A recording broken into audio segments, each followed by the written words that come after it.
is a member of the tallest fraternity that ever resided on the campus, Phi Slamma Jamma. If you would welcome from Houston, Larry Micheaux.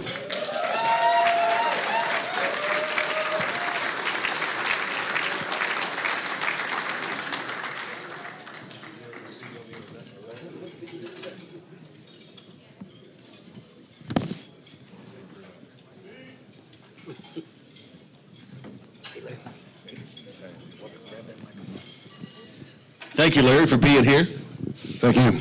Was there, you went to Worthing High School, right? Yes, I did. Was there ever, in Houston, was there ever any doubt that you were going to go to the University of Houston? Well, at first, I was recruited by New Mexico State Lopez. I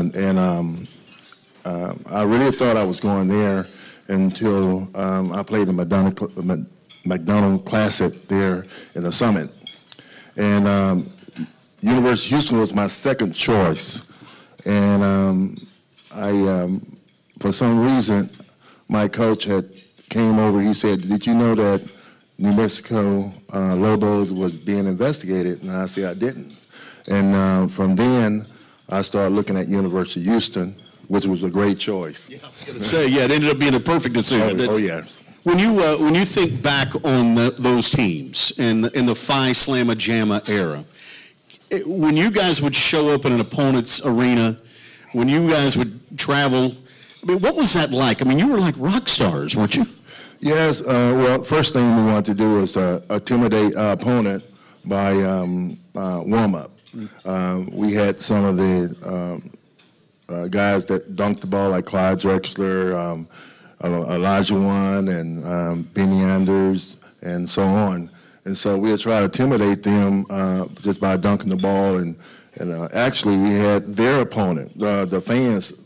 They came over to watch us and see the style of dunks that we was doing.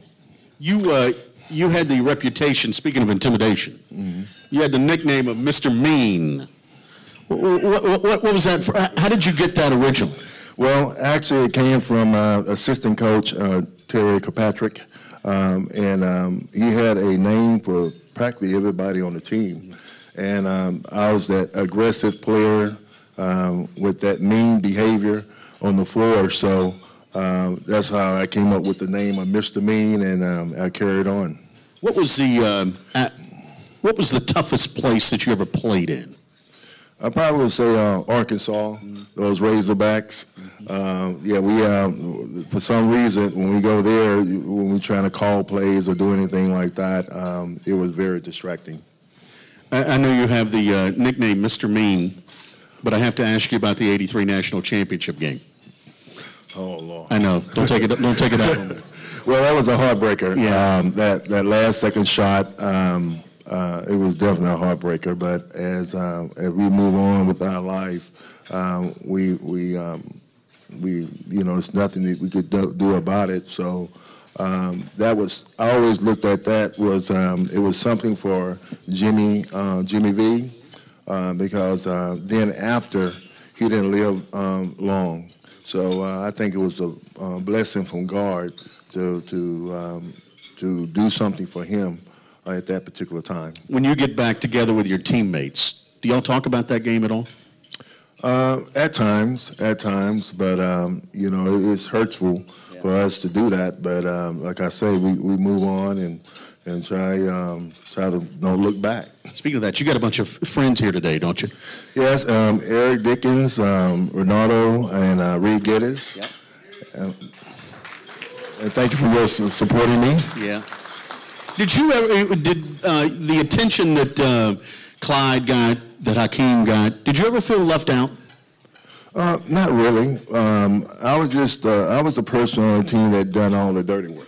So, we had Clyde was kind of like a slasher. Hakeem was a shot blocker. And so I was a rebounder and fill in whatever things that need to be done. And I think that's the way you have a winning program. You only have one ball and 5 guys on the court, so other players got to do other things. So I think that was one of the reasons why we became an outstanding team. Is there one memory, final question, is there one memory that stands out for you in your career? The team that we had at University of Houston, that's something that really stuck with me for the rest of my life, is because it was a group of guys that we played well together. Precious memories. Every year during Madness, they bring up that game and show it over and over again. So my grandkids, my kids, they get a chance to see the game, even though I don't want them to see it, but they get a chance to see the game. Yeah, it makes it fun, yes. Ladies and gentlemen, the latest inductee into the Southwest Conference Hall of Fame, Larry Micheaux. Thank you.